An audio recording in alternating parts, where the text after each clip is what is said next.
Bonsoir à toutes et tous les variants et bienvenue dans ce 38e épisode du Café Multiverse où je vous retrouve cette semaine encore avec mon ami Greg Dyser. Bonsoir Encore et Greg, toujours avec mon ami Greg Dyson. Salut Pierre, comment ça va? ça va bien et toi? Moi, écoute, ça va excellemment bien, comme quelqu'un qui part en vacances dans 2 jours. Et on vous accueille avec un nouvel invité en la personne de JB. Bonsoir JB. Salut, bonsoir à tous. Salut JB, merci Alors d'être là. Merci à vous de m'accueillir. merci. Merci. Merci de nous rejoindre et on va commencer tout de suite par les présentations. Donc honneur à toi JB, peux-tu te présenter en quelques mots qui es-tu, d'où viens-tu et dans quel état es-tu? Oh là là, vaste sujet. Je m'appelle Jean-Baptiste, mon pseudo c'est JB, c'est extrêmement original. Je suis dessinateur de bande dessinée, auteur, je suis aussi graphiste, grand amateur de séries et de films devant l'éternel. Et puis je suis de Lyon, j'ai 41 ans, et voilà. Encore la filiale lyonnaise, décidément. Voilà, Ouais, c'est ça. Décidément, ouais, c'est dingue. Je sais pas qui rencontre tous ces auteurs lyonnais, là. c'est fou. Oui, et Et puis tu là, il y a... travailles un petit peu, on peut ajouter quand même que tu es graphiste et tu travailles, par exemple, moi je sais que tu as fait, tu t'es occupé du graphisme des coffrets de joueurs du grenier, tu travailles chez Omake Books beaucoup aussi. Je travaille pas mal Euh, avec un éditeur qui s'appelle Omake Books, qui est basé sur Paris et qui effectivement fait pas mal de choses de pop culture, notamment la revue Rétro Laser, mais aussi tout un tas de bouquins sur le cinéma, les DVD de Joueurs du Grenier, de Benzaï, ce genre de choses. Ouais, voilà. Je m'occupe de voilà, tout. et puis D'accord. en tant qu'auteur de BD, si je peux ajouter un petit truc sur son travail, c'est que JB, il a créé des personnages qui plongent dans les jeux vidéo et qui en fait se bagarrent parfois avec des vrais sprites de jeux vidéo issus des jeux vidéo de la pop culture, Street Fighter, Super Mario, tout ça. Et pour te dire, Pierre, à quel point ça a eu du retentissement ce truc-là, il y a eu un jeu NES tiré de ce Super Bass Def, sa BD. Ouais, tout à Et fait. là, il y a Cowboy Étoile qui est dans les commentaires, qui nous rejoint dès le début de l'émission, qui nous dit que le café signal a fonctionné ce soir. Et il dit, ah oui, Basdef, donc il connaît. Voilà. Mais bien sûr, Voilà. bien Donc il n'y a sûr. que moi qui connaissais pas, voilà. Après, on peut dire que Cowboy Étoile, c'est notre maître capello de la culture geek, hein. C'est Il pas a l'air faux. de tout connaître. Heureusement qu'il est là parfois dans les commentaires pour nous éclairer. Voilà, on continue ce tour d'écran. Donc, je suis responsable de la communication numérique dans une collectivité territoriale, assez c'est-à-dire une mairie, hein, voilà, on va le dire facilement. Et dans une autre dimension, j'étais responsable des invités pour les festivals Japan Expo et Comic Con Paris, voilà, voilà. Et toi, mon Greg, tu es aussi auteur de BD, Oui, c'est ça, illustrateur, auteur de caricaturiste. BD. Oui, voilà, bah écoute, t'as tout dit, hein, je pense, hein. Et je travaille sur ma prochaine BD qui avance bien et qui doit sortir l'année prochaine, qui s'appelle Cléo. Et pas Chloé, Et pas Chloé. Faut que t'arrêtes de le comme je dire me parce que les trompe. gens vont aller. C'est Les quelques Cléo, personnes, Cléo. peut-être que je vais pouvoir toucher par le biais de l'émission, vont De dire toute façon, vous non, non, la BD de retrouvez le Chloé. profil de Greg Dazar, le profil de JB et le lien dans la description de cette émission, Eh voilà, oui, ou c'est dans fantastique. dans les liens du Café Multiverse. Et ce soir, le Café Multiverse, consacré à la série du MCU Miss Marvel. Donc voilà, une nouvelle série du Disney+. Comme voilà, on a fait l'effort d'avoir une invitée féminine, c'est pas vrai. Et du coup, on est vraiment très mauvais cette saison. La parité n'a pas du tout été respectée. On s'en excuse. Et c'est pas évident, on vous l'avoue, de trouver des invités qui acceptent de participer, déjà tout simplement. Oui, Voilà, ou des qu'on fois, arrive à contacter à temps. C'est vrai qu'on a une semaine particulière avec 3 émissions. cette semaine On a aussi, oui. lancé quelques invitations. Bon, après, l'émission n'est pas finie. On revient à la rentrée. Donc, toutes celles qui écoutent cette émission et à qui ça fait. Et on peut Qui- déjà vous dire d'ailleurs que ce sera une invitée qui nous accompagnera pendant la toute première émission à la rentrée, c'est consacrée au Seigneur des Anneaux, à la série du Seigneur des Anneaux Amazon. Ce sera une invitée, voilà, qui sera avec Super. nous. Voilà, voilà, voilà. Parfait. Donc je rappelle le principe de l'émission. Nous avons tous les trois donc vu la série Miss Marvel qui contient 6 épisodes. Mais nous ne connaissons pas les uns et les autres les avis de chacun. Donc nous ne savons pas si nous avons aimé, si nous n'avons pas aimé et détesté, adoré. Voilà, on va découvrir nos réactions en direct Chaud. et on va essayer. Et donc vous remarquerez que le titre c'est un petit clin d'œil à Spider-Man, puisque le titre de l'émission c'est Miss Marvel, la musulmane sympa du quartier, qui est donc une petite allusion à Spider-Man qui lui aussi se déroule à New York. Alors, on Ah, on n'est pas à New commence. York, hein. On est dans le New Jersey, c'est On est important. dans New Jersey. Voilà. C'est un élément important parce elle regarde New York de la rive d'en face. Sachant qu'on rappelle quand même que New York est situé dans l'état du New Jersey et pas dans l'état de New York. C'est une petite, c'est un petit truc D'accord. géographique voilà, qui est important à savoir. Donc, je commence l'émission avec la question habituelle, qui est le casting. Qu'avez-vous pensé Ah, de ce casting? JB, honneur à notre invité. Alors, moi déjà, à la base, Miss Marvel, c'est pas forcément un univers que je connais. Moi, je suis rentré dans l'univers Marvel par le MCU, aussi par quelques jeux vidéo. Je lis pas trop de comics en tant que tel. Et comme apparemment Miss Marvel, c'est quand même un comics qui est relativement récent, ça date de 2013 a priori, donc ça a même pas 10 ans. Euh, J'avais pu voir un peu des éléments de ce personnage-là dans le jeu Avengers qui est sorti l'année dernière par Squaresoft, enfin, par Square Enix. Dont on Euh, retrouve plusieurs éléments qui sont dans la série, hein. Voilà, alors a priori, il y a quand même pas mal de choses qui ont changé. Moi, j'avais pas forcément d'idées préconçues sur le personnage de Miss Marvel, donc j'y suis vraiment allé avec les yeux vierges totalement. Et donc j'ai accueilli ce personnage-là qui correspond vraiment limite à la caricature de l'adolescente pas très à l'aise mais très avec beaucoup de vie, ce genre de choses. Au niveau du casting, globalement, je trouve que ça fonctionnait. J'ai eu un peu de mal sur certains inserts en 3D un peu plus tard dans la série quand elle découvre ses pouvoirs et qu'elle doit un petit peu se mouvoir, etc. On sent qu'il y avait un décalage entre que, ce que prévoyait un peu le scénario pour le personnage et elle qui avait peut-être un petit peu moins de souplesse, machin, etc. Mais bon, au-delà de tout ça, je trouvais l'actrice principale attachante. Pour ce qui est de son cercle familial, j'ai trouvé ça par contre très réussi parce que les personnages sont très, très facilement identifiés, ils sont vraiment, ils sont attachants, ils ont chacun vraiment une vraie personnalité, on arrive vraiment bien les Ils identifier. sont Donc là, presque caricaturaux quand même, moi. J'ai trouvé que alors, le c'est trait le danger, était vraiment c'est forcé, hein. c'est le danger en fait, mais là je pense que c'est plus une question de ton de la série qui est beaucoup plus léger et effectivement plus caricaturable que les personnages en tant que tels. Bon voilà, on a les Mm. fonctions très classiques des parents qui sont les gardiens du seuil, on a le sidekick rigolo Qui est friendzoné. qui est Mm. donné, enfin après ça c'est normal, enfin bref, on va pas demander à une, enfin c'est compliqué les relations amoureuses quand on est un peu lycéen comme ça, c'est voilà. Mais non, moi globalement, j'ai trouvé le casting assez réussi de ce côté-là. J'ai trouvé ça plutôt pas mal. D'accord. Et toi, Greg?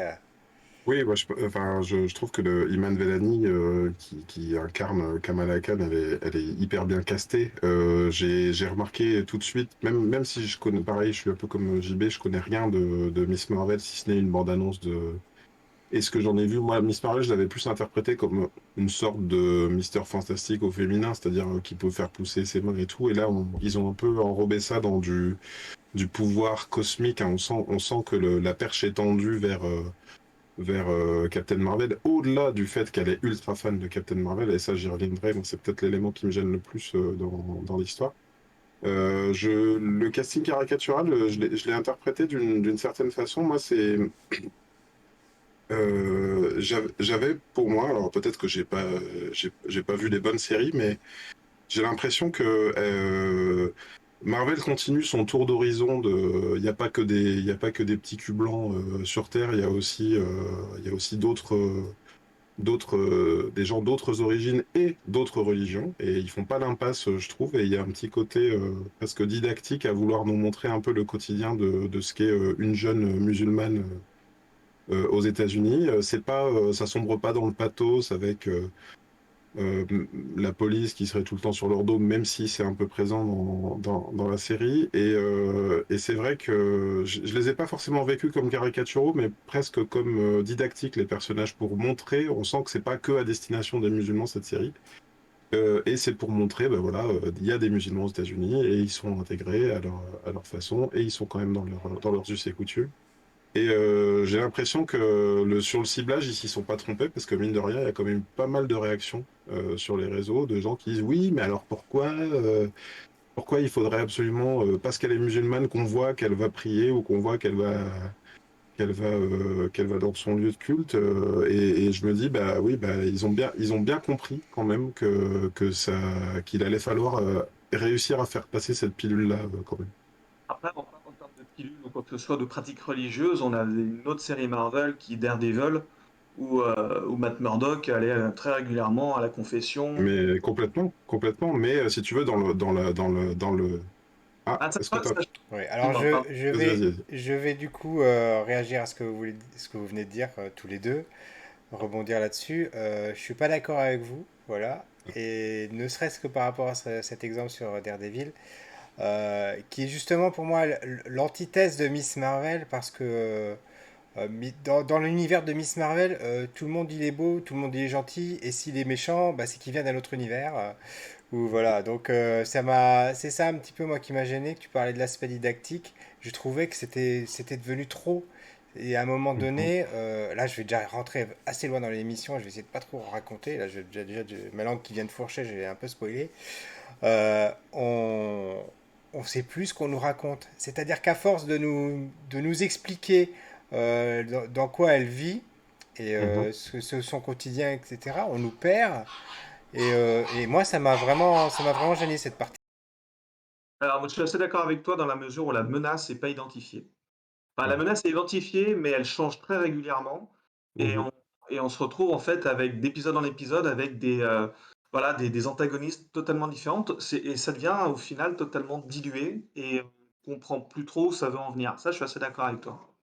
Et de la même façon, dès les premiers épisodes, on a sa meilleure amie, qui est musulmane également, qui porte le voile.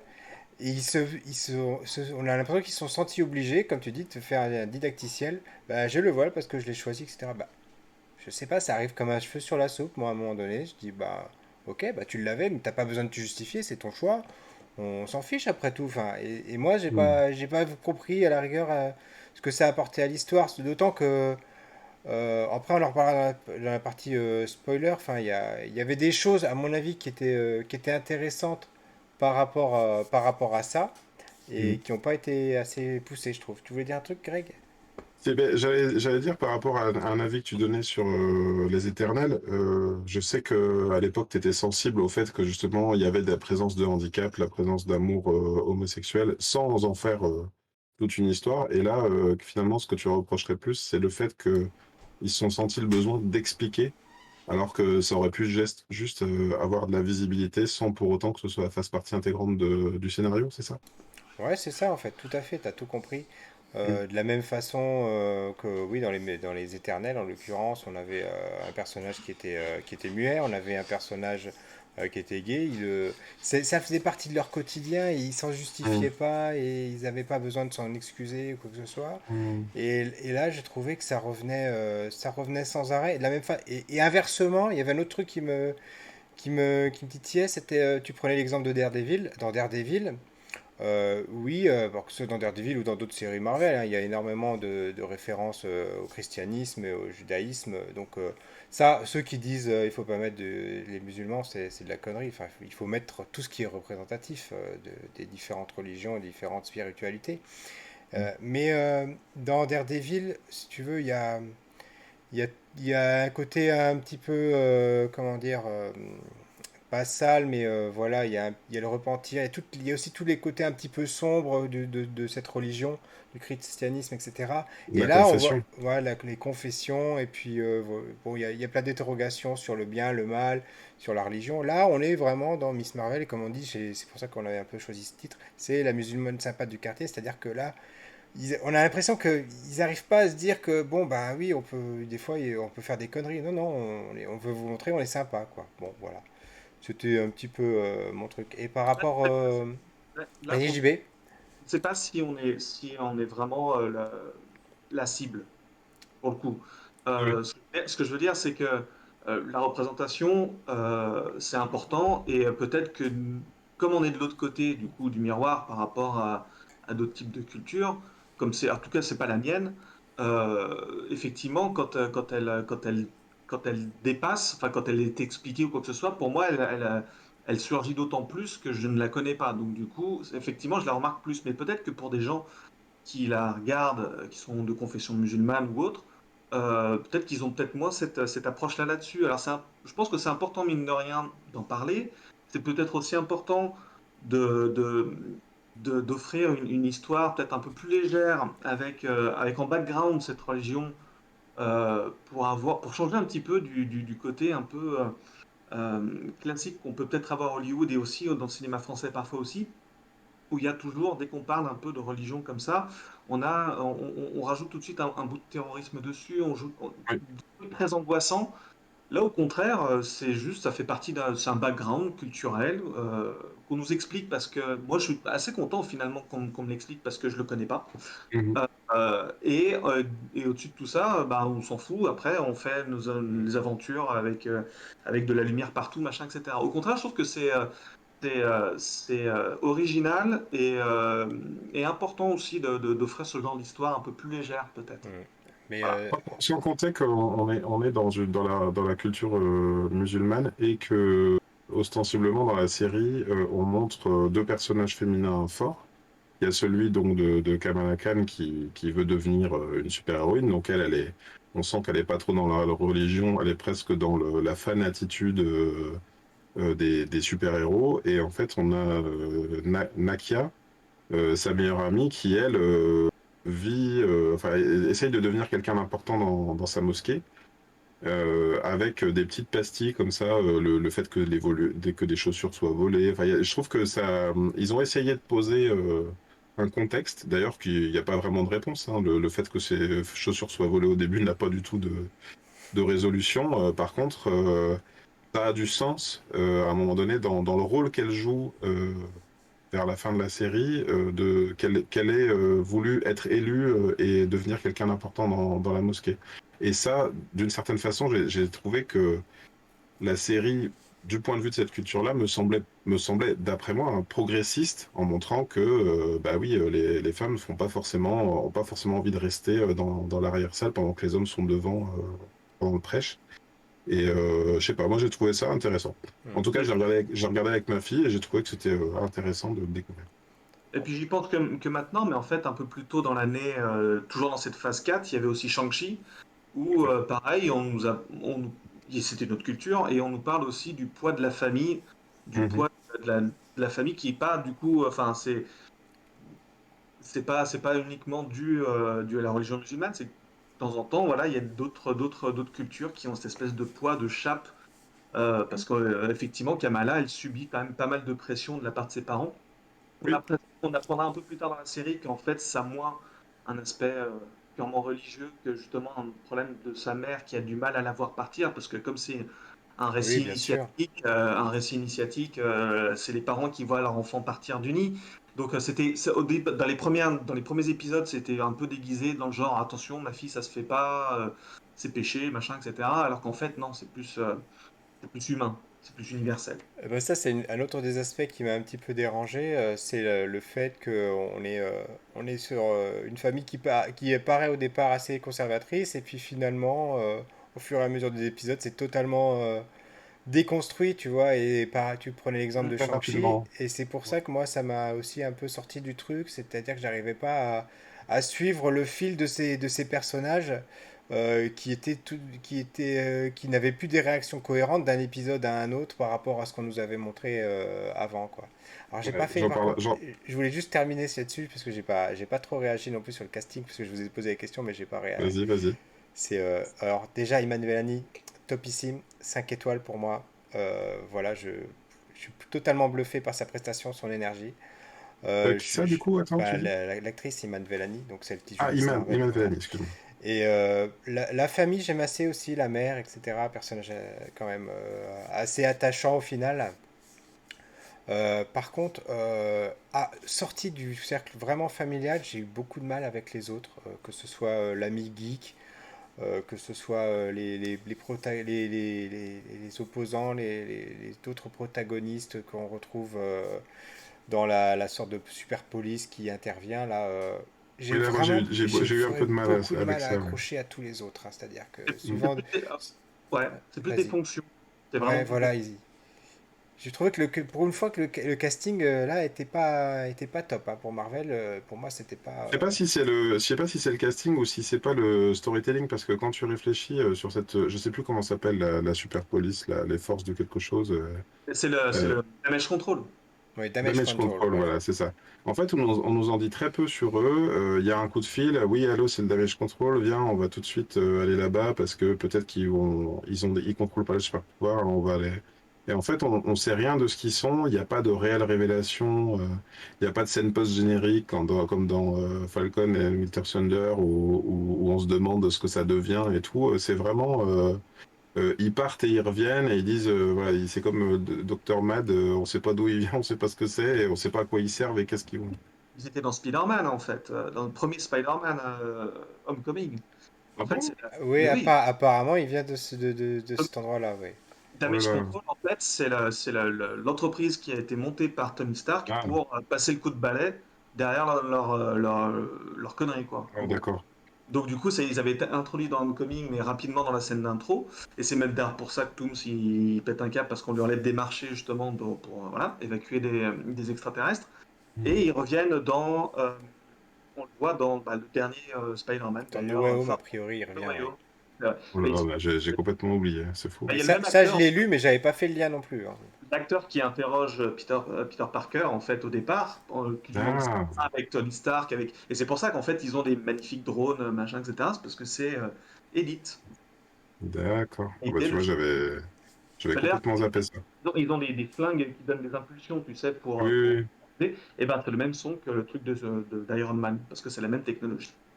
Ah, parce que moi, oui, d'accord. Bah, je sais pas pourquoi, mais ça sonnait plus comme un flash qui se recharge cette fois, mais t'as raison, c'est pareil. Ouais. Ouais. Et pour finir sur Iman Vellani, moi je dirais que il y a un truc que j'ai trouvé super intéressant, c'est que on nous montre que dans son entourage direct, il y a une influenceuse, une sorte de super influenceuse qui a des millions d'abonnés sur et la manière dont elle va elle-même participer au Avengers Con, à un concours de costumes de Captain Marvel, là j'ai trouvé que ça faisait bien le miroir entre l'actrice qui aurait dû être choisie habituellement, un peu avec les bonnes formes, la bonne silhouette, et puis la bonne tête de mannequin, quoi. Donc, Zoé Zimmer dans l'histoire. Et là, en fait, non, nous, on a plutôt la vraie ado, quoi. Et ça, j'ai trouvé, elle était parfaite dans ce rôle-là, quoi. Après, elle est super jolie et tout, hein, mais voilà, elle sort un petit peu du canon habituel. Et c'est tant mieux, et c'est tant mieux, ouais. Mais Elle est oui, dans le oui, body c'est parfait. positive totalement, et c'est tant mieux. Très bonne chose. Alors, on va un petit peu avancer dans la discussion sans forcément spoiler. Par rapport à sa position dans le MCU, vous avez trouvé ça comment? C'est-à-dire, est-ce que ça apporte quelque chose? Est-ce qu'il manque trop de choses? Est-ce que j'essaie de pas trop en dire pour pas spoiler? Moi, j'étais très soulagé, contrairement à Moon Knight qui avait été délibérément fait pour être en standalone, où il y avait vraiment zéro référence au MCU, à part une mention dans un dialogue à Madripoor. Là, c'est un peu plus la fête, et je trouve que ça récompense un peu plus ceux qui ont suivi un peu le truc depuis le départ. Moi, Moon Knight, c'était très bien. Enfin, pas Moon Knight, bien sûr, mais j'ai On peut, on peut. ça avait pas, j'avais pas l'impression d'avoir été récompensé dans le fait que j'avais tout suivi le MCU depuis le départ. Mm. Et là, par contre, alors ça prend pas non plus trop le devant. Effectivement, on voit au départ l'AvengerCon. Alors ça, pour le coup, c'est extrêmement méta, machin et tout. D'ailleurs, je trouve ça extrêmement étonnant que le Quidam moyen en sache autant sur ce qui s'est passé jusqu'à Moi, présent. c'est depuis les Éternels, c'est ce qui m'habite en Mais c'est permanence. expliqué dans la Et série. Ouais, ouais. ouais, C'est un Après, podcast de Ant-Man en fait qui oui, raconte c'est tout ce qui ça, s'est ouais, ouais. passé. Oui, ah alors oui, c'est c'est sa vision vrai. à lui, mais voilà, il y a ça. Et, Mm. euh, et donc je trouvais ça rigolo, mais on parle beaucoup de. Il y avait Captain Marvel qui fait des apparitions en poster, machin et tout. Et moi j'avais peur aussi, un peu comme toi, que ça prenne un peu le devant ou quoi que ce soit. Et finalement, c'est évacué assez rapidement. C'est genre, oui, c'est mon idole, mais on va faire autre chose à partir de ça. Ça revient régulièrement, mais c'est pas non plus ça. Il n'y a pas une emprise dessus. Et dans le MCU, je trouve que bah, on avance un petit peu. On voit deux, trois trucs, on voit une main bleue à un moment, enfin bref, on sait pas trop. On voit des références à des films de la phase 4. Et ça pousse un peu le truc en avant. On va pas en parler maintenant tout de suite, mais ça pousse un peu le récit en avant quand même. Mm. Je suis assez d'accord avec toi. Moi, j'aimerais quand même revenir sur cette histoire d'Avengers Con. C'est, tu sais, on en parlait dans l'émission dédiée à The Boys. On se dirige quand même vers un MCU dans lequel tout le monde est au courant des agissements de tout le monde. Moi, je te dis, ça me choque quand même qu'une super espionne comme Black Widow soit mondialement connue de tous, qui ait son image, son visage sur des grandes C'est affiches. Mata Hari, c'est pour ça. Et par exemple, tu vois, c'est un détail, mais dans la chambre de Kamala Khan, il y a un poster de Captain Marvel. Et c'est quasiment trait pour trait la jaquette du DVD ou du Blu-ray Captain Marvel. Donc comment cette image existe, quoi, tu vois, ça veut dire que t'as presque l'impression qu'ils ont vu les films, quoi. Et moi, ça me pose un petit souci, mais au-delà même du souci que ça me pose de comment c'est arrivé là, même si tu le dis à l'explication du podcast. D'ailleurs, si au début de Ant-Man 3, là, Quantum of je sais plus quoi, il n'est pas une sorte de Hugh Hefner milliardaire et après avoir vendu les droits de tous les autres super-héros, pour moi ce sera pas cohérent. Alors que si on me le montre effectivement comme le mec qui a rendu, tu vois, qui s'est fait du fric sur le dos de ses aventures, je trouverais ça à la Ce limite serait cool. cohérent d'ailleurs. Voilà, ouais, ouais, ouais. Mais voilà quoi, il y a un côté, les visuels, moi, c'est ça qui me surprend, c'est de voir que tout le monde connaît les costumes de tout le monde, même pour des personnages qui sont censés être restés un petit peu confidentiels, quoi. Et contrairement à ça, il y a une espèce de géant qui a essayé de sortir de la Terre et personne n'en parle jamais. Il y a Oui. comme un gigantesque dieu qui était dans le ciel, là, que tout le monde Mhm. a vu, et tout le monde s'en fout. Et même, tu sais, j'en parlais à JB dans l'épisode sur Ça, j'ai toujours du mal à m'en remettre, là, pour l'instant, Ouais, de ouais. ça. Bah, tu sais, j'en parlais dans Doctor Strange 2, dans l'épisode qu'on a dédié à Doctor Strange. Il y a un moment donné, tu sais, cette espèce de grande créature avec un œil, des tentacules, tu vois, qui est en train de détruire les immeubles d'en face. Il y en a une qui est en train de se marier et tous les invités sont au balcon en disant oh, ils regardent comme ça, ils sont même pas en panique en train de descendre les escaliers. Et je pense que tous les êtres humains du MCU sont sous Xanax, tu vois, parce que après le blip, après le fait que tout le monde soit revenu, tu vois, qu'ils aient vécu un deuil pendant 5 ans, que tout le monde soit revenu maintenant, je veux dire, les monstres arrivent dans le ciel et ils sont même plus surpris, quoi. C'est quel est le prochain cataclysme? Ah, bonjour docteur, je peux avoir ma prescription de ce mois-ci? Merci. Parce que là, je suis en train de regarder des mecs en train de se foutre sur la C'est tronche au-dessus de mon c'est- immeuble. c'est forcément problématique parce que le MCU enfle à une vitesse incroyable et donc c'est compliqué de tenir le compte de tout ça en même temps. Donc on va mettre là sur le compte il y a beaucoup trop de trucs à tenir en compte. Si on commence à parler de ça, de faire des récaps et des machins, on a fini, on n'avance plus quoi. Je Oui, oui, non, rebondis à ce mais que tu disais tout à l'heure sur les effets spéciaux. Je trouvais quand même que la réalisation, globalement, était pas égale. C'est-à-dire qu'il y a des choses qui sont d'extrêmement bonne qualité, des aspects, même des tricks, je sais pas comment dire, de façon de filmer qui étaient surprenantes. Et puis il y avait des choses, c'était limite amateur. Et pareil pour les effets spéciaux, il y avait des choses très bien faites. Il y avait des choses, voilà, on avait l'impression qu'ils l'avaient torché la semaine dernière ou il y a 2 jours, quoi. Mais Qu'est-ce ils que ont vraiment vous en mis la avez patate sur pensé, le vous? premier épisode. Il y avait beaucoup de trucs, des inserts avec des SMS. Il y avait beaucoup de trucs un peu BD. Oui, aussi, il y a ça qui a Comics, disparu. ouais. Il y avait des trucs, des effets de mise en scène assez sympas, des écrans splittés, des machins. Et c'est vrai que ça a passé les 2 premiers euh, épisodes. quand il s'envoyait des SMS avec son copain là, Bruno, les SMS étaient écrits dans l'éclairage urbain. Et c'est vrai qu'il y avait, l'accent était beaucoup mis dessus comme si elle écrivait le blog de son histoire ou son journal intime en même temps. Et c'est vrai qu'au fur et à mesure, alors peut-être que ça a du sens narrativement parce que d'un seul coup elle est dépassée par les événements et qu'elle a plus vraiment le temps de s'écouter vivre et que du coup elle est en train de voyager et ça va à 100 à l'heure et du coup pour elle en tout cas elle a plus le temps de tenir son journal Elle a plus mais le temps ça de revient un rêver, petit oui, oui, peu. oui. Ça revient à la fin quand elle élabore un plan un petit peu et je suis d'accord que c'était prometteur sur l'ensemble et je me disais ça va être frais à regarder comme série et puis en fait on l'oublie un petit peu au fur et à mesure. Mais je ne sais pas si vous avez eu vent de cette problématique et de cette polémique, c'est que là sur Twitter, un truc qui revient pas mal, c'est qu'il y a des gens qui travaillent dans les effets spéciaux en tant qu'indépendants qui ont soulevé le problème que bah, Disney rapidement était devenu le pire client en ce moment parce qu'il demandait des trucs ingérables. dans des conditions toujours moins bien payées et toujours plus rapides. Il y Oui. en a qui disaient aussi que c'est le cas depuis 2013. Enfin, apparemment, ça a l'air d'être un terrible client. Ouais. Mais pour avoir bossé dans la production vidéo, ce genre de choses, en général, les clients sont pas tendres. Et en plus, la production vidéo, les effets spéciaux, c'est quelque chose d'extrêmement lourd. C'est quelque chose de très compliqué. Dès qu'il y a une petite modif à faire, ça prend un temps incroyable, surtout sur des productions aussi compliquées. Mhm. Donc ouais, et puis en plus, eux, ils sont vraiment en flux tendu. Donc ouais, ils tirent peut-être un peu sur la corde. Et c'est vrai que les rendus visuels de la phase 4, il y a des gens qui avaient comparé les effets spéciaux des différentes phases.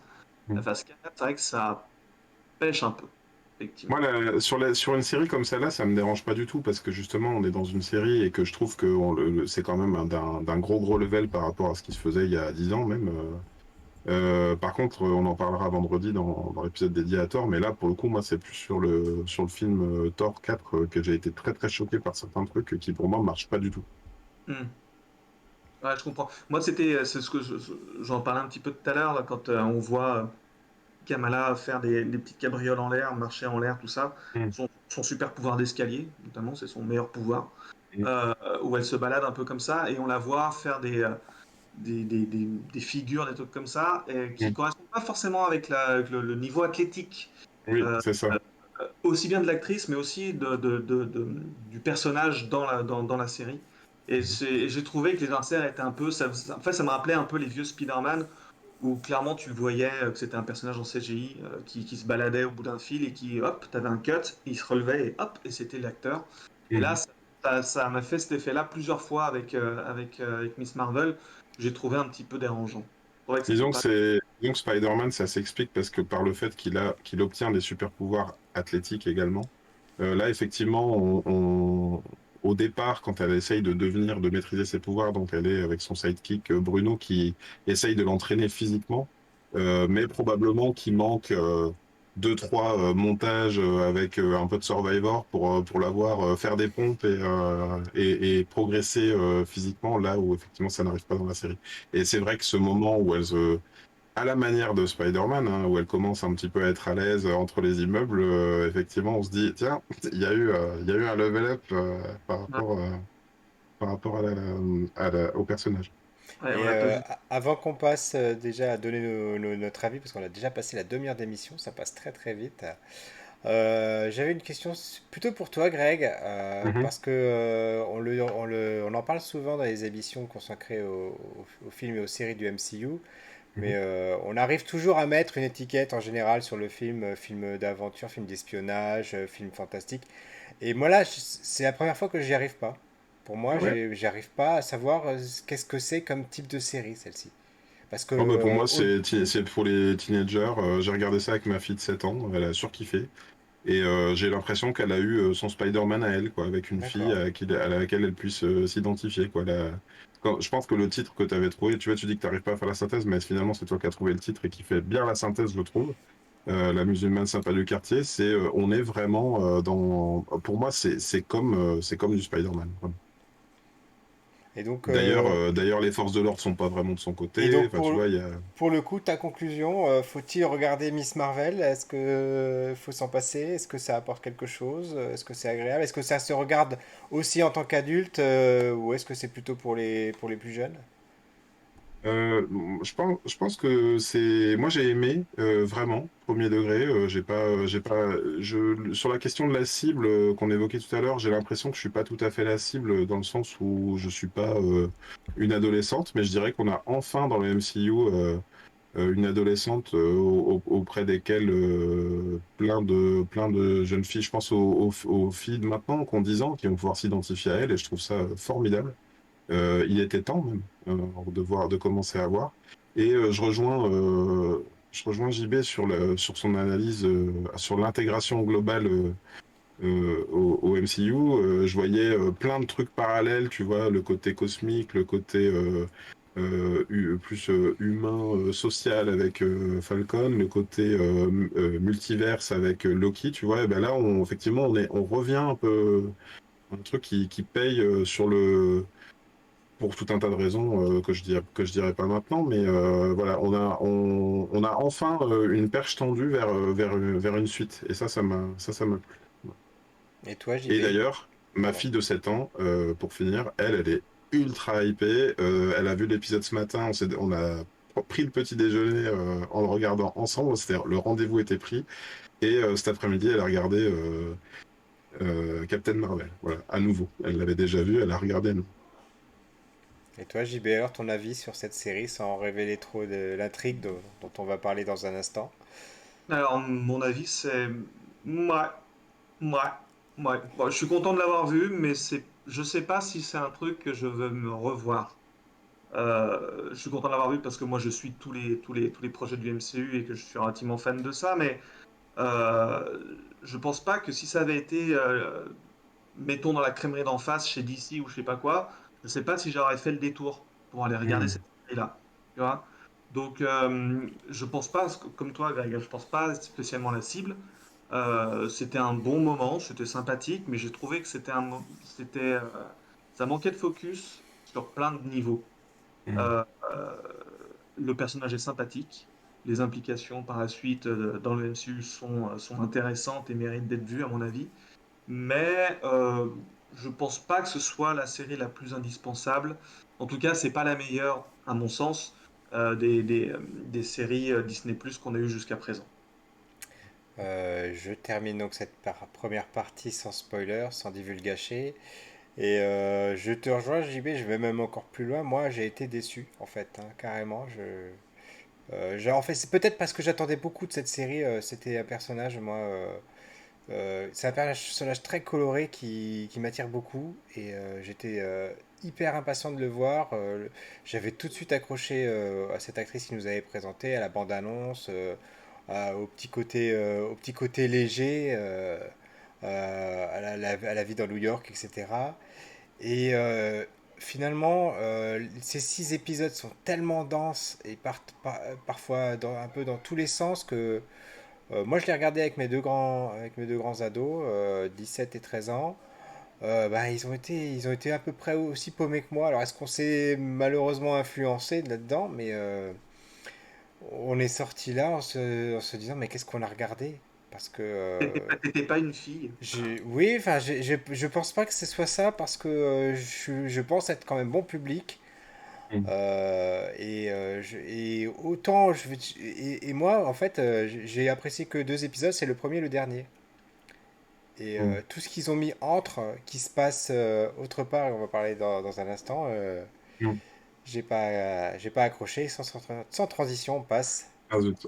Ah, vas-y, termine avant qu'on en. Moi, j'ajouterais quelque chose pour défendre encore plus le Vas-y, programme, vas-y, c'est c'est que important. pour moi, c'est une nouvelle porte d'entrée pour ceux qui n'ont pas tout vu.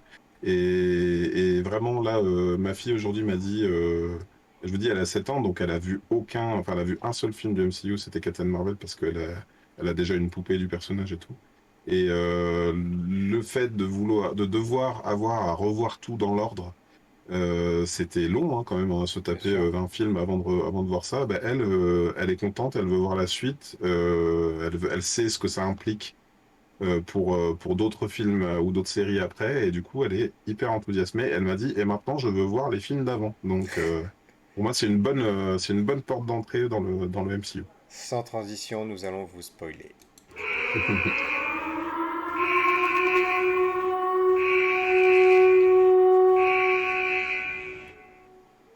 Je rebondis du coup sur ce que je disais à l'instant. C'est vraiment ces épisodes qui se passent du coup au Pakistan. Moi, ça m'a.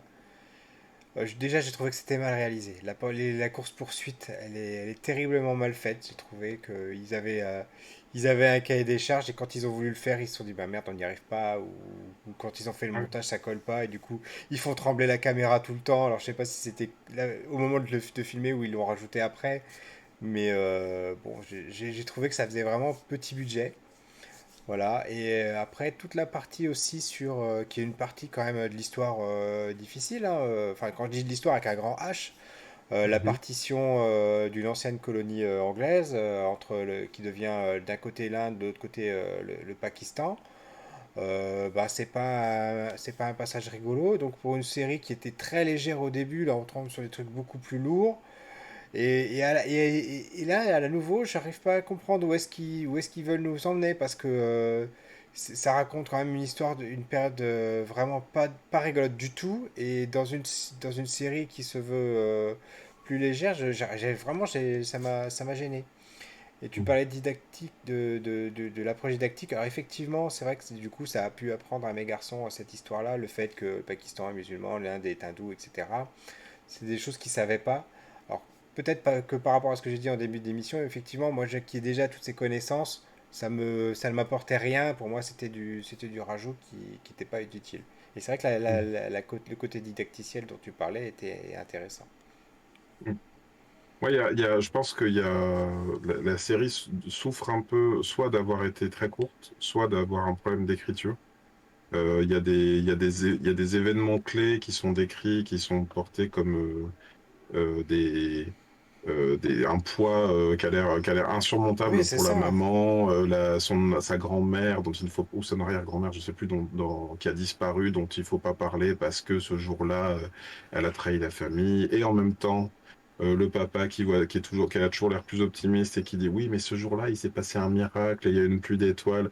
Et en fait, tout ça pour retomber sur sur un truc à la Terminator, en fait, depuis le début, c'est Kamala qui a voyagé dans le passé et qui a permis à sa grand-mère de retrouver son père.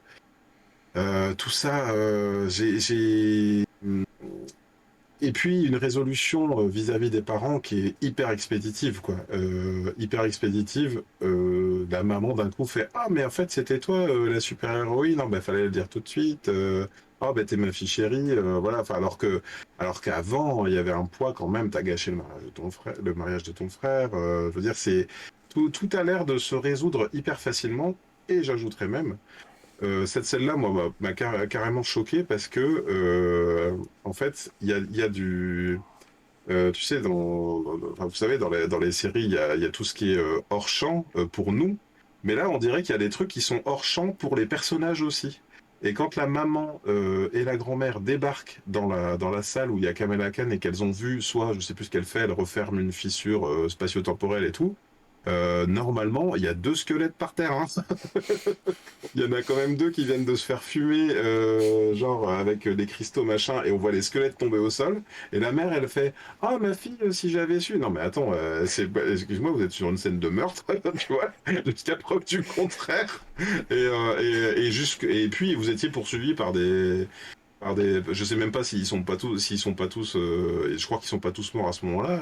Ça tirait à balles réelles il y a 2 minutes, quoi. Donc Oui, et puis le et il y a tout cet aspect autre dimension, tu vois, où c'est vaguement expliqué, on sait pas trop. Est-ce que En fait, c'est pas n'importe quoi, mais on comprend pas.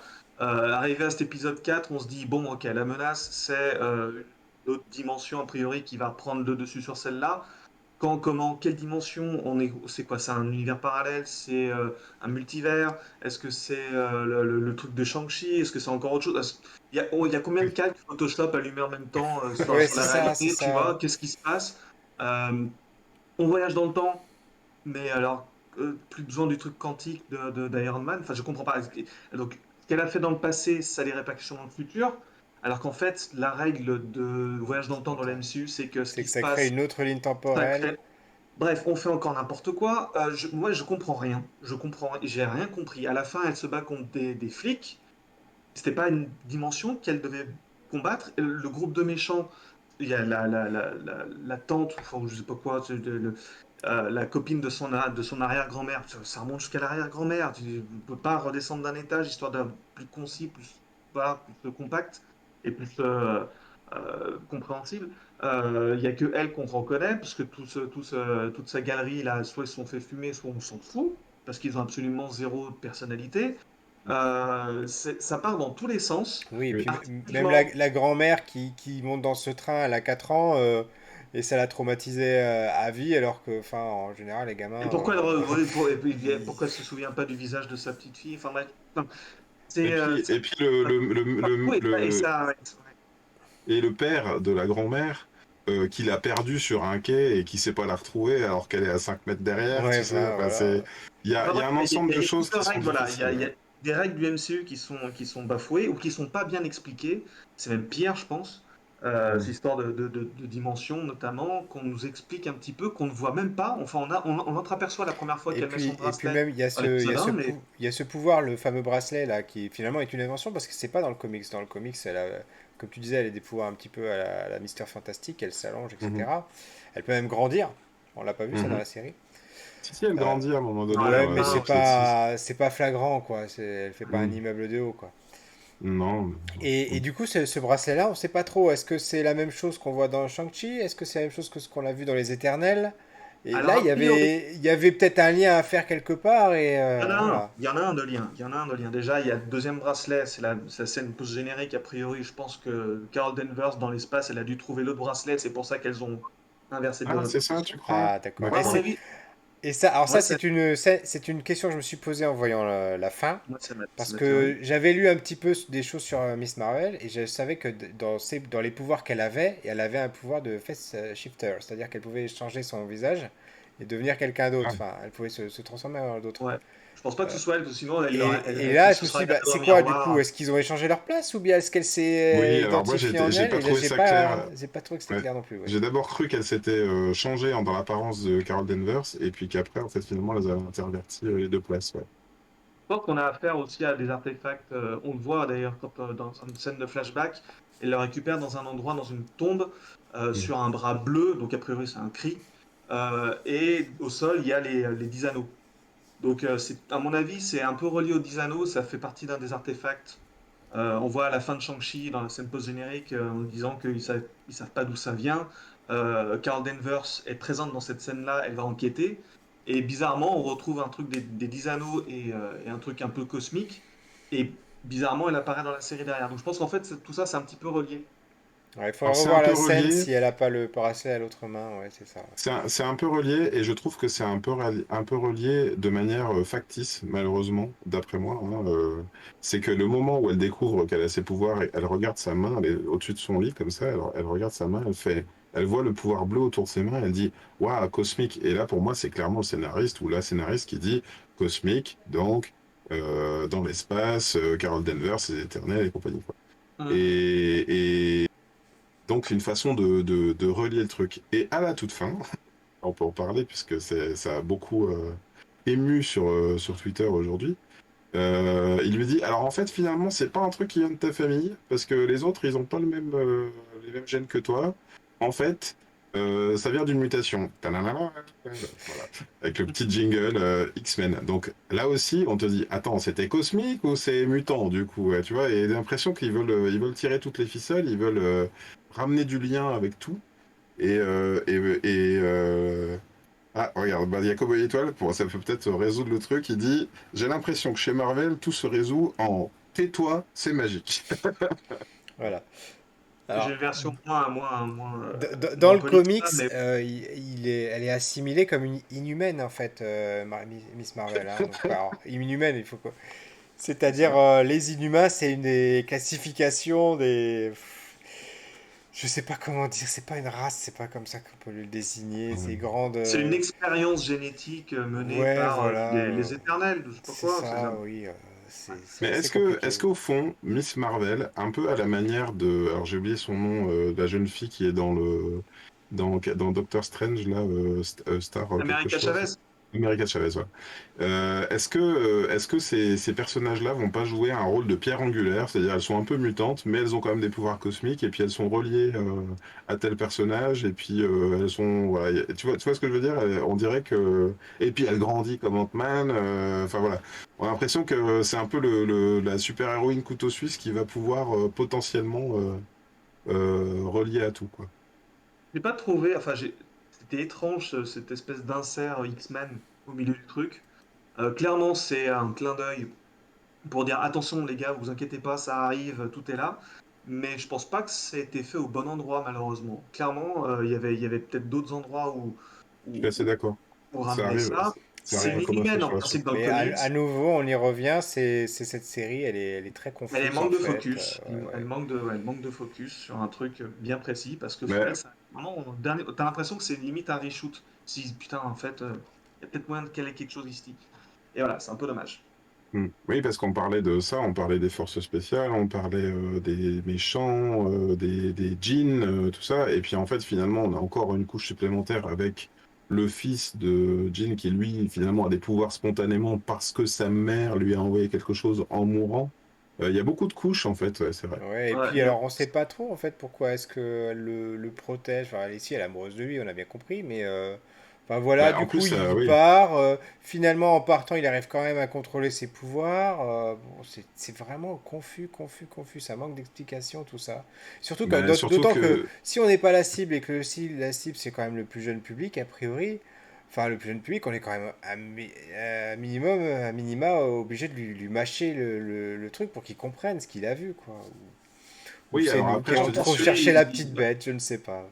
peut-être, hein, parce que sur la, on a, en fait, c'est peut-être le MCU qui nous a donné l'habitude de reconstituer un puzzle. Et là, le puzzle, c'est juste quelqu'un qui a renversé une grosse boîte sur nous. Oui, Et alors on ça, a encore. c'est renverser la grosse boîte, c'est la phase 4, hein. On tire dans tous les sens Oui. voilà. et on voit ce qui reste sur le mur, quoi. Ah, effectivement. Pour l'instant, Et, pour moi, et on mondialise, hein. On mondialise aussi. alors, il y a Kevin Feige qui a annoncé il y a pas longtemps, il y a 1 ou 2 semaines, disant que ne vous inquiétez pas, dans pas longtemps, on va vous expliquer où est-ce qu'on veut en venir exactement, parce qu'en plus, on n'a même pas vraiment de perspective. Quand est-ce qu'elle s'arrête cette phase-là? Mhm. Euh, Moi, j'attends. De quoi on parle exactement? Alors, il y avait un autre producteur qui avait évoqué le thème du, comment ça s'appelle, du, zut, du deuil et de Mhm. l'acceptation. Mhm. Alors, c'est pertinent sur quelques séries comme WandaVision ou le Faucon et le Soldat de l'hiver. Mhm. Sur Miss Marvel, c'est pas spécialement pertinent. Euh, voilà, moi je trouve que c'est un peu symptomatique de cette phase 4 qui part vraiment dans tous les sens et qui manque de focus, encore une fois, de point de perspective. Alors je pense qu'aussi ils avaient besoin d'une récréation et de tester des trucs sans forcément avoir dès le départ mis des balises qui vont mener au prochain Thanos ou n'importe. Je peux tout à fait le comprendre, mais moi j'ai un peu peur pour non seulement la cohésion du MCU, mais même pour la direction même du MCU. C'est là qu'on se retrouve en fait avec le même problème qu'a le lecteur novice dans les comics, quoi. Quand tu veux commencer en comics, par où tu commences? Ouais, En manga, c'est exactement. simple, hein, tu prends le tome 1, et après Mhm. tu bouffes le reste. Les comics, c'est compliqué. C'est une notoriété publique, tu dois lire tel run sur telle série, plus un autre run, bref, c'est compliqué. Là, j'ai peur que le MCU, ça commence à devenir ça, parce qu'avant, tu avais juste à voir 4 films et tu avais ton Avengers. Maintenant, tu as 6 films, 6 séries, et c'est pas fini, et on n'est même Mhm. pas sûr d'avoir un Avengers au bout. Voilà. Il est temps maintenant de refermer les fils scénaristiques et d'essayer de Mhm. nouer tout ça et de faire un truc cohérent, à mon Alors, sens. il est temps, mais pour rebondir sur ce que tu dis, je l'ai ressenti comme ça, moi, en me disant, bah là, je suis content de l'avoir vu avec ma fille, mais peut-être que j'étais pas la cible. Si ça se trouve, déjà, il y a un aspect mondialisation, il y a un aspect élargissement des cibles, c'est-à-dire il y a des trucs qui sont vraiment plus pensés pour le jeunesse, il y a des choses qui sont rattachées aux personnages d'avant, il y a des choses qui vraiment ouvrent les possibles sur les personnages d'après, et c'est à se demander si le MCU, en grandissant, ne vise pas à avoir du public sur tous les tableaux, c'est-à-dire admettre d'avance que tout le monde ne pourra pas tout voir, parce que on l'a ressenti Pierre et moi hein, cette année, hein, en une saison du Café Multiverse, bientôt 39 épisodes. On a vu trop de trucs en fait. À un moment donné, là, quand je suis allé au cinéma voir Thor 4, je me suis dit, mais je serais mieux chez moi à dormir en fait. Et alors qu'avant, aller voir un Marvel au cinéma, c'était un des deux. Enfin, il y en avait deux dans l'année. C'était l'événement. Je disais, ah, enfin, je vais me faire ma petite dose. Mais là, je me suis cogné 5 saisons complètes. Et tu vois, ça se trouve, on n'est plus. Enfin, ils cherchent peut-être pas à être vus par tous, mais vus par le plus grand nombre, peut-être dans le global. D'autant qu'on perd en fait tout l'aspect épisodique parce qu'avant, finalement, on voyait les films les uns après les autres. Il y avait une scène post-crédit qui te faisait un gros clin d'œil sur le film d'après ou encore celui d'après, mais c'était pas très loin. Et là, comme tu dis, le puzzle il est renversé. On ne sait pas du tout comment les choses s'imbriquent. On n'a aucune visibilité là-dessus. et on ne sait pas où on veut en venir. Donc, si encore à la fin de Miss Marvel, enfin, il y avait une allusion à Thor, etc. Si dans Moon Knight, ils avaient mis cette fameuse scène qu'ils voulaient mettre, où il y avait une allusion au tueur de Dieu, etc., qu'on trouve dans Thor, peut-être que là, ça aurait été plus clair pour nous. Mais là, effectivement, on est perdu. Et je terminerai juste sur une chose par rapport à ça. Mais j'ai envie de leur faire confiance, j'ai envie d'y croire quand même, parce que je me souviens que j'avais été très déçu à l'époque de Civil War, qui pour moi n'allait pas assez loin par rapport aux comics. Mais rétrospectivement, effectivement, dans la globalité de la saga de l'infini, ça a fait tout son sens, et revoir le film, je l'apprécie beaucoup plus désormais, quoi. Mhm. Ouais. Je t'ai coupé tout à l'heure, je dis, mais excuse-moi. Non, non, non, non, mais en fait, j'ai perdu le fil de ma pensée. Mais je sais plus du tout ce que je voulais dire. Voilà. Bah, en tout cas, bah, je vais donner ma conclusion, et après je vous laisserai la parole. Le personnage de Miss Marvel, pour moi, c'est un super personnage. J'ai vraiment accroché. J'ai hâte de la revoir, très très hâte. J'ai adoré l'actrice, j'ai adoré son énergie. Bon, et après, je trouve que la série, elle est beaucoup trop dense, elle se disperse trop dans des choses. Elle n'arrive pas à trouver une bonne tonalité, elle n'arrive pas à exister par elle-même dans le sens où, comme vous disiez, on a l'impression un petit peu d'avoir, et c'est d'ailleurs le titre de cette émission, de voir un petit peu un Spider-Man à ses débuts, mais en même temps, il y a des choses beaucoup plus lourdes, beaucoup plus graves avec l'histoire de sa famille, qui finalement se résolvent tout doucement, et puis on va encore chercher des choses cosmiques, et voilà, bon, c'est fouillis. Donc, oui, Miss Marvel, je veux la revoir. Voir une deuxième saison de cette série Miss Marvel, pas top, pas sûr. Je suis même pas sûr qu'il s'oriente vers ça, hein, Non, je quand pense tu pas vois non plus de quand toute tu vois la façon. conclusion, à la manière de Monica Rambeau à la fin de WandaVision, on n'imagine pas une deuxième WandaVision avec encore Monica Rambeau. Là, c'est une façon de lancer des personnages qui vont être Bien sûr. dans les Marvels. Moi, je suis très impatient de la retrouver, de voir ce que ça va donner, cette espèce d'équipe de femmes. Moi, ça m'intéresse beaucoup. Là aussi, oui, je suis d'accord que c'est un peu, la série est un peu fouillie, mais à la fois, je vous dis, moi, j'ai vu le regard hyper intéressé d'une gamine de 7 ans. Elle s'est pas posé tant de questions. Elle a juste kiffé, et puis je pense On se elle la tente. reverra à nouveau. Et voilà. Après, oui, il y a sans doute des choses qui sont faites un peu rapidement. Imaginons Spider-Man, une série de 6 épisodes où, au bout du premier film, Tante May, elle sait que c'est son identité. Remarque, c'est ce qu'ils ont fait dans le comic. Elle connaît déjà son identité, elle kiffe, ouais. Mais là, je pense à la première trilogie Spider-Man. Ouais, il y a des choses qui sont résolues rapidement. Il y a Cowboy Étoile qui nous dit, moi, donc voilà, je recommande aux ados, allez-y, à fond. Euh, Cowboy Étoile nous dit, Marvel joue peut-être avec nous en disant, tiens, des clés, secoue ça, ça fait du bruit. Et si tu les inclines au soleil, ça t'éblouit. Voilà, on aura son Et dernier ta son de cloche. conclusion, JB, avant qu'on passe à la série des recommandations de la semaine? C'était très prometteur au départ. Moi, il y avait ce côté Scott Pilgrim que j'aimais bien. Hum, L'approche très graphique du truc, très enthousiasmant, très vitaminé. Je me suis dit, allez, c'est parti. On est parti pour un truc un peu pop et totalement assumé avec une Avengers Con. Enfin, moi, j'aurais bien voulu être là hein, pour voir tous les trucs et tout. Et en fait, on est revenu sur un truc très MCU avec une dimension qui va engloutir le monde, avec un danger mondial. Et de toute façon, on peut pas ne pas sauver la Terre à un moment ou à un autre. Manifestement, dans ces séries-là, on peut pas juste avoir un truc à bas niveau. Et en fait, si on est revenu à bas niveau avec une menace de flics un peu lambda. Ouais, ça manquait de. C'était très fouillis. Je suis assez d'accord avec vous. Ça manquait de focus. Je suis pas sûr, encore une fois, d'être vraiment la cible. Mais voilà, le MCU a voulu faire autre chose. Je trouve que créativement, ils sont éclatés sur les génériques de fin, ou même sur le générique tout simplement. Enfin, ils ont dû rincer quelques graphistes pour ça. Mais ouais, je suis pas sûr de revoir ça. Là, je contemple le fait de revoir Loki un an après et savoir ce qu'il en reste parce que ça m'intéresse beaucoup. hum. Là, je suis pas sûr l'année prochaine de me dire, tiens, si je me refaisais un coup de Miss Marvel. Voilà. Très bien, très bien. Et on passe du coup aux recommandations de la semaine. Greg, est-ce que tu veux commencer? Euh, alors moi, il y a j'avais déjà dit hein, que j'aime bien les petites chaînes YouTube de bricolage, de gens qui font des figurines et machin. Il y a Docteur Garouda, j'ai envoyé le lien déjà, Pierre. C'est un gars j'imagine que c'est un gars d'ailleurs, qui fait un dessin d'un personnage souvent de Marvel ou de super-héros, tout ça, et puis qui après monte les fils de fer comme ça et le fait en terre glaise assez proprement, et puis qui le peint à la fin, et ça donne un. Là, en l'occurrence, le dernier qu'il a fait, c'est sur Thor Love and Thunder. Il est vraiment en plus en prise directe avec tout ce qui sort, c'est-à-dire que c'est un peu ce qu'on fait nous avec les sorties, mais lui, carrément, il fait la figurine, le produit dérivé.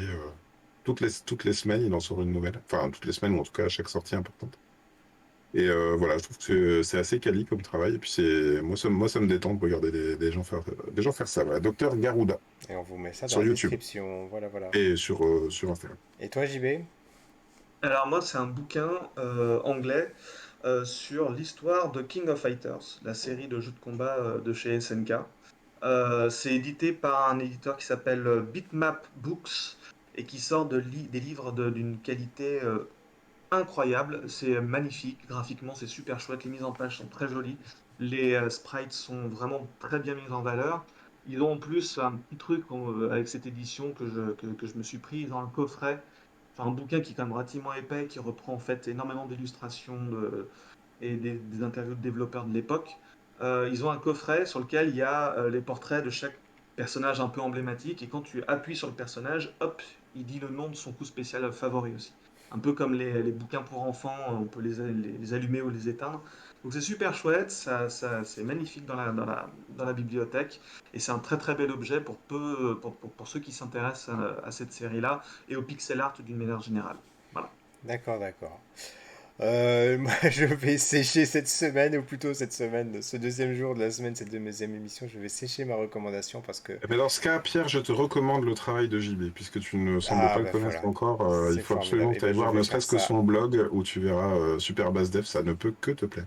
Eh ben, écoute, sur ta recommandation et celle de Cowboy Étoile, je vais filer aller voir Basdef pour être sûr de ne pas mourir idiot.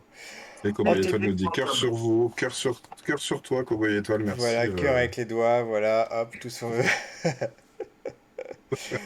En tout cas, je vous remercie tous les deux, JB, Greg Dyser, d'avoir fait cette émission, voilà, ce 38e épisode du Café Multiverse qui se termine. Et on vous donne rendez-vous donc avec Greg Dans 2 jours, Dyser dans deux vendredi, jours avec un autre invité, un retour Romuald, d'invité, Romuald, que vous Romuald avez déjà Boissard, vu. qui sera avec nous, qui était avec nous sur Moon Knight, et que l'on Voilà. retrouvera avec Et plaisir pour parler de qui Thor. nous rejoindra pour la toute dernière émission de cette saison. On vous rassure, on reviendra en septembre. Donc à vendredi, ne loupez pas le dernier épisode du Café Multiverse.